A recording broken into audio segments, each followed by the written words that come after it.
Je vais vous entretenir aujourd'hui sur le comportement de certains de nos concitoyens ivoiriens. Ils ont l'impression, confusément, de faire plaisir à Ouattara. Je les entends dire certaines choses et des fois je dis pauvre Afrique. Pauvre Afrique parce qu'ils ne savent pas le mal qu'ils font à la Côte d'Ivoire d'aujourd'hui, mais surtout à la Côte d'Ivoire de demain. Je vous prends un exemple très simple. Le cas Téné Birahima Ouattara. Petit frère de l'actuel chef d'État, certains Ivoiriens, je sais pas, je me demande s'ils sont Ivoiriens, disent qu'ils attendent que ce soit lui qui remplace son frère à la tête de l'État de Côte d'Ivoire.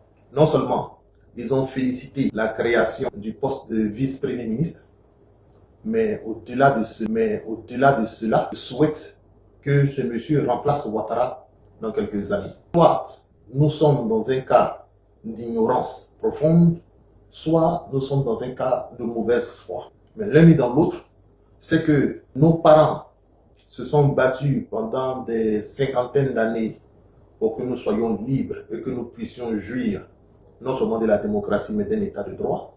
Certains individus, aujourd'hui, estiment qu'un président qui nomme son frère à des postes de responsabilité de ce style fait de bonnes choses et que ce serait correct. J'ai démontré dans l'une de mes vidéos que c'est incorrect. C'est incorrect d'un point de vue constitutionnel que le président s'arroge le droit de créer le poste de vice-président. Alors, M. Al-Mustafa a été invité sur un plateau. Il n'est pas constitutionnaliste, il n'est pas juriste, il n'a jamais étudié le droit et il se débrouille, même en ce qui concerne les bases de la langue française.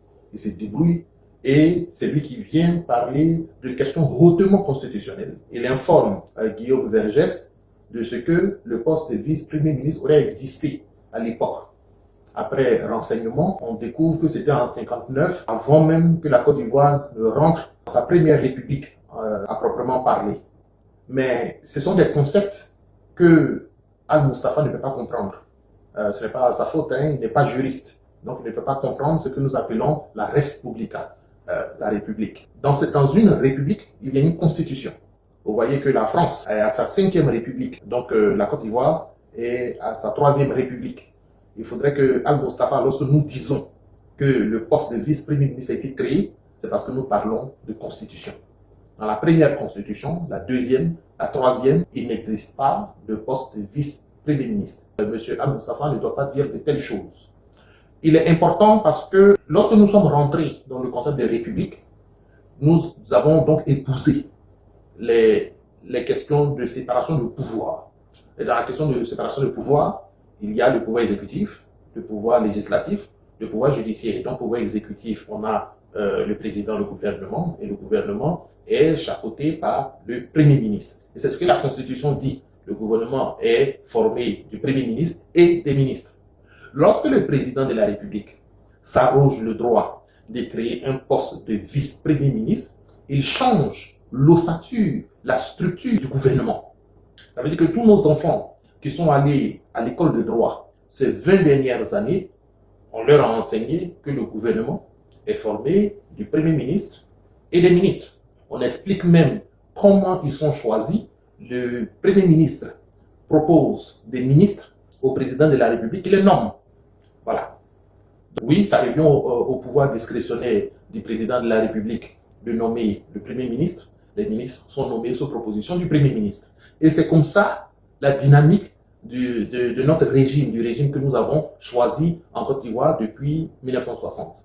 Alors, lorsque des individus qui n'ont pas creusé, qui n'ont pas étudié, viennent sur les réseaux sociaux parce qu'ils sont interviewés par Guillaume Vergès qui veut être gentil, viennent et veulent forcément justifier les actions de Alassane Ouattara, je trouve que c'est gravissime. Ils ont l'impression d'être de grands supporters d'Alassane Ouattara, mais c'est le mal que vous faites à nos enfants, le mal que vous faites aux autres. Quand je dis le mal, ils ne perçoivent pas. Mais je suppose, j'espère qu'à la fin de cette vidéo, ils comprendront ce que j'appelle le mal. Ensuite, je viens donc de démontrer que d'un point de vue historique, ça n'a pas de sens. D'un point de vue de la République, le président de la République ne peut pas prendre de telles initiatives. Si nous sommes d'accord qu'il déstructure l'État et le gouvernement, il peut passer par le Parlement pour dire voilà ce que je propose. Ce qu'il a fait lorsqu'il s'agissait de la vice-présidence. Mais en ce qui concerne le poste de vice-premier ministre, il estime que comme il a le pouvoir discrétionnaire de nommer un premier ministre, alors il peut s'arroger le pouvoir discrétionnaire de nommer un vice-premier ministre mais qui n'existe pas constitutionnellement parlant. Et comme ça n'existe pas constitutionnellement parlant, il faut bien le créer. Il faut qu'il y ait un statut du vice-premier ministre, ses attributions, son salaire, etc., etc. Est-ce qu'il peut être révoqué? Est-ce qu'il est vice-premier ministre à vie? Etc., etc. Quel est son statut? Donc, nous, on ne sait pas, on n'est pas informé. Et jusqu'aujourd'hui, il n'y a pas de document permettant de nous informer sur le statut du vice-premier ministre. Alors, ce serait été beaucoup plus intéressant de passer par le Parlement, de sorte à ce que le Parlement réfléchisse sur la proposition du président de la République et que le Parlement légifère. Si nous avons un vice-premier ministre, voici ses attributions. Il faut éviter que lui et le Premier ministre se marchent dessus. Il faut éviter qu'il soit écrasé. Il faut éviter que ce soit un poste de trop. Il faut éviter que ce soit budgétivore. Il faut éviter plein de choses. Et ça, c'est le travail des députés qui réfléchissent donc sur ces choses-là. Et puis, ils sortent un document. Le document est donc peut-être présenté à l'Assemblée nationale. C'est des choses que Al-Mustafa ne peut pas concevoir, ne peut pas penser, puisqu'il n'est pas informé. Il a dit que son travail, c'était de soutenir des présidents. Donc, si c'est son travail, laissez-le faire son travail, qu'il aille soutenir des présidents. Il a soutenu le président Laurent Gbagbo. D'après lui, il était président du mouvement J'aime Gbagbo. Aujourd'hui, il doit être certainement président du mouvement J'aime Ouattara. Donc, c'est son travail. Mais ceux qui pensent la République concernée par les problèmes constitutionnels, il ne faudrait pas que ces personnes soient dégoûtées de voir à la télévision un certain Al-Mustafa parce qu'il n'en a pas les compétences, tout simplement. Tene Brahima, petit frère d'Alassane Ouattara, c'est lui donc qui jouit de ce court-circuit qu'on fait au Parlement. Le Parlement est court-circuité. Alassane Ouattara prend un stylo et crée sur papier un poste qu'il attribue à son petit frère. Alors, là encore, j'ai vu des réactions du RDR qui m'ont étonné. Oui, Alassane Ouattara en a le pouvoir. Oui, Alassane Ouattara, qu'est-ce qui empêche dans la Constitution Alassane Ouattara de le faire? Alors, vous savez, j'ai expliqué à Jean Bonnet, qui fait partie des personnes qui ont, dès les premières heures, théorisé sur le vide constitutionnel. J'ai expliqué que ce n'est pas possible. Lorsque la Constitution dit que le président nomme le Premier ministre et les ministres, ça ne veut pas dire qu'il peut, entre-temps, inventer des choses. Ce n'est pas ce que ça veut dire. Et M. Jean Bonnet en est conscient. Je ne sais pas pourquoi ils imaginent des choses et ils disent que la Constitution n'a pas empêché. Le rôle de la Constitution n'est pas d'empêcher. Le rôle de la Constitution est de te dire ce qui rentre dans telle institution. Et quand tu viens en tant que président de la République, tu es obligé de suivre ce qui est là, jusqu'à ce qu'il y ait un nouveau vote de la Constitution. Comme ça, tu peux te permettre de proposer. On n'est pas dans un désordre. L'État, ce n'est pas un désordre. Tu ne peux pas venir dire, bon, aujourd'hui, moi, je vais nommer telle personne et tu imagines un poste. Et quand on te dit, mais pourquoi tu imagines un poste, tu dis, oui, mais rien dans la Constitution ne m'empêche. Effectivement, tous les postes que tu vas imaginer, rien dans la Constitution ne t'empêche d'imaginer ces postes. Absolument rien. Parce que la Constitution n'a pas de la motivation ou de t'empêcher d'inventer des choses. Le rôle de la Constitution, c'est de te dire, voilà comment ça marche. Et pour un bon démocrate, il suit exactement comment ça marche. Si la Constitution dit il faut 10 ministres, il faut 10 ministres. Si tu as 9, tu n'as pas respecté la Constitution. Si tu as 11, tu n'as pas respecté la Constitution. C'est un exemple, hein. Je ne dis pas que c'est ce que la Constitution dit. Mais si tu dis, moi je fais 9, et que les gens viennent te dire, mais monsieur, vous n'avez pas respecté la Constitution, que tu dis, montre-moi dans la Constitution, qu'est-ce qui m'empêche d'avoir 9 ministres? Rien. La Constitution dit 10 ministres. La Constitution n'a pas eu le temps d'imaginer qu'un individu viendra dans 25 ans et au lieu de faire 10, il fera 9. Nous avons eu le même problème avec le mandat de Ouattara. La Constitution dit un mandat renouvelable une fois. Là, au moins même, la Constitution est beaucoup plus précise, puisqu'elle dit un mandat renouvelable une fois. Ils ont créé une nouvelle république. Ils se sont appuyés sur la nouvelle république pour dire que bon, comme il y a une rupture, et que sur la base de cette rupture-là, dans la nouvelle république, une démonstration qui n'existe pas en droit. Et les mêmes individus, ceux qui félicitent la création du poste du vice-premier ministre, Ce sont ces mêmes individus qui ont applaudi Ouattara pour avoir forcé la Constitution, pour avoir forcé le passage pour faire un troisième mandat, un quatrième mandat. Certainement, ils viendront applaudir encore pour le cinquième mandat. Pourquoi la Côte d'Ivoire souffre comme ça? Pourquoi des individus, à cause d'un individu, font souffrir le peuple de Côte d'Ivoire? C'est gravissime. C'est gravissime ce qui se passe. Le cas Téné Birahima, pour moi, c'est un cas offusquant, qui m'offusque, en ce que un individu ne devrait pas pouvoir nommer son frère aussi facilement. Quand Ouattara est devenu, d'après lui, chef de l'État, il a d'abord nommé son petit frère aux affaires d'argent, c'est-à-dire de la présidence. Il occupait un poste de ministre aux affaires présidentielles. Et puis, après, on l'a fait rentrer dans des histoires d'armée, des histoires de sécurité, parce qu'on avait déjà prévu qu'on va le mettre ministre de la Défense. Ils avaient déjà fait ça. Et puis, quand Ahmed est décédé, bon, on l'a mis là. Et aujourd'hui, on est en train de le préparer aussi pour la primature. Donc, on a créé encore un poste de vice-premier ministre parce que Bégré Mangbe a déjà manifesté le désir de partir. Il va certainement partir d'ici l'année prochaine. On va mettre maintenant Téné Birahima comme premier ministre de l'État de Côte d'Ivoire. Le président de la République est président et son frère est premier ministre. C'est pas gravissime ça. Même pour ces individus. Ceux qui disaient qu'ils étaient victimes d'ivoirité, ceux qui disaient qu'ils étaient marginalisés, ceux qui disaient qu'on les empêchait de porter des boubous en Côte d'Ivoire, c'est ceux-là qui aujourd'hui applaudissent de tels comportements. Et quand tu parles de ça, ils te ramènent au passé. Ah, nous on a vécu pire que ça. C'est-à-dire que pour eux, la Côte d'Ivoire n'avance pas. La Côte d'Ivoire se limite à eux. La Côte d'Ivoire se limite à Ouattara, à sa famille et à son règne. Jamais ils ne se disent il faut qu'on rentre dans un état de droit. Jamais ils ne se disent qu'il faut qu'on démocratise notre système. Jamais ils ne se disent que pour avancer, il faut donner la chance à tout le monde. Non. Pour eux, tout ce qui se fait est normal. Vous emprisonnez 1600 personnes, c'est normal. Pas de problème, c'est eux qui sont sortis. Pourquoi ils ont protesté? Vous dites non au quatrième mandat. Ils disent oui, mais comment vous pouvez vous permettre de dire non au quatrième mandat? Vous faites acte de sédition, atteinte à la sécurité de l'État, acte de terrorisme et tout ce qui s'ensuit.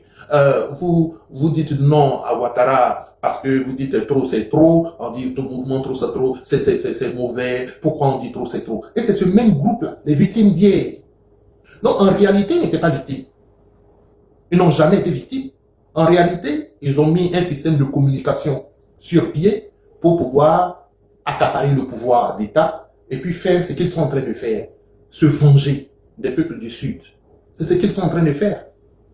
Alors, c'est un débat que nous aurons parce que désormais, nous allons choisir ce canal de communication qui me semble beaucoup plus fraternel. Le cas Téné Birahima, l'idée que Téné Birahima devienne président de la République à la succession d'Alassane Ouattara est inadmissible, est inacceptable. Alassane Ouattara lui-même a fait une réponse disant que s'il a nommé son frère déjà au poste de vice-premier ministre, c'est parce que son frère est brillant. C'est pour des questions d'excellence. Alors, nous disons à M. Ouattara que les choses ne fonctionnent pas comme ça. Son frère n'a jamais été excellent. On sait, on connaît le parcours de son frère où il allait faire les sciences économiques, il n'était pas excellent là-bas, n'a jamais été excellent. Il a été peut-être excellent dans votre gouvernement, puisqu'il a l'argent. Il a l'argent, on l'a mis dans des postes de responsabilité où c'est lui qui gère les fonds de la présidence, et puis ensuite on l'a mis à la sécurité parce qu'il faut qu'il protège son frère.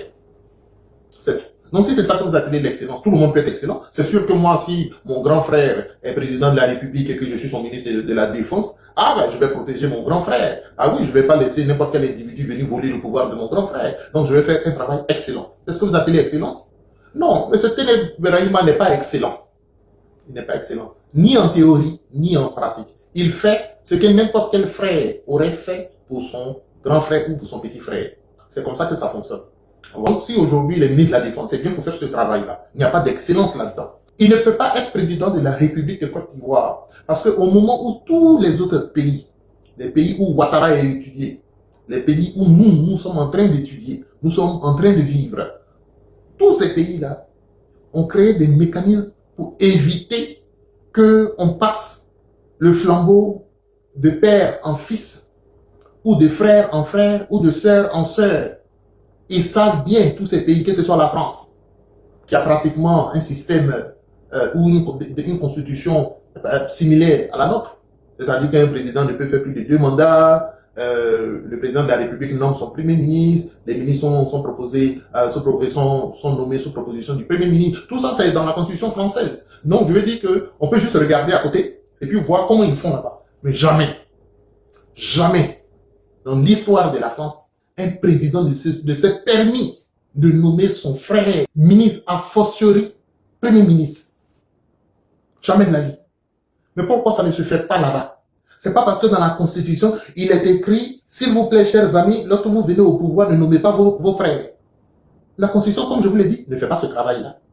La Constitution se repose sur votre bonne foi et estime que celui qui vient, qui est voté, qui est élu président, a une bonne foi, une probité et qui ne viendra pas manipuler ou transgresser les textes que nous nous sommes librement prescrits. Chers amis, ils ont poussé la bêtise trop loin.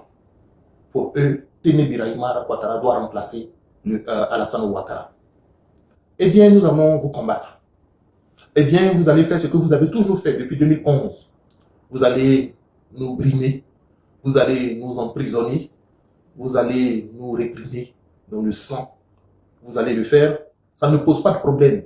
Mais nous allons le faire parce que nous sommes les gardiens de ces constitutions-là. Vous avez déjà foulé au pied la deuxième constitution, qui était très jeune, des gens ont des constitutions de 50 ans, de 100 ans, etc. Nous, notre constitution avait à peine 10 ans. Vous êtes venus, vous l'avez foulé au pied, vous avez créé la vôtre, vous avez créé votre nouvelle république. On n'est pas d'accord. On vous avait dit que le poste de vice-président allait être budgétivore. Aujourd'hui, vous-même, vous voyez que vous travaillez pratiquement sans vice-président. La population ne ressent pas les actions du vice-président. En ce moment, vous avez créé ce poste pourquoi? On ne sait pas. Vous avez créé le Sénat. Bon, c'est pas mauvais en soi, mais aujourd'hui, les sénateurs, on ne les voit presque pas. Je pense qu'on voit plus les députés et les maires que les sénateurs. À quoi ils servent? On ne sait pas, mais ce n'est pas grave. Je suppose que ce sont les premiers pas et que progressivement, le Sénat va occuper sa place. Mais le président actuel nomme un tiers du Sénat, ce qui est une aberration. Et des gens acclament ça. Mais vous acclamez parce que ce sont vos parents qui sont nommés. Vos parents qui sont nommés à des postes qui sont en principe électifs. C'est incroyable. Et c'est du jamais vu. Et le Sénat existe dans d'autres pays, des pays où Ouattara est étudié. Il peut voir là-bas que le président ne nomme pas un tiers du Sénat. C'est une aberration.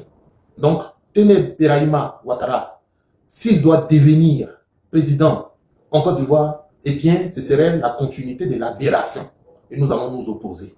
Et cette vidéo, effectivement, a pour objectif de s'opposer à l'idée même qu'un jour, Téné Birahima devienne président de la République de Côte d'Ivoire. Chers amis, merci de m'avoir suivi. Portez-vous bien. Que Dieu vous bénisse.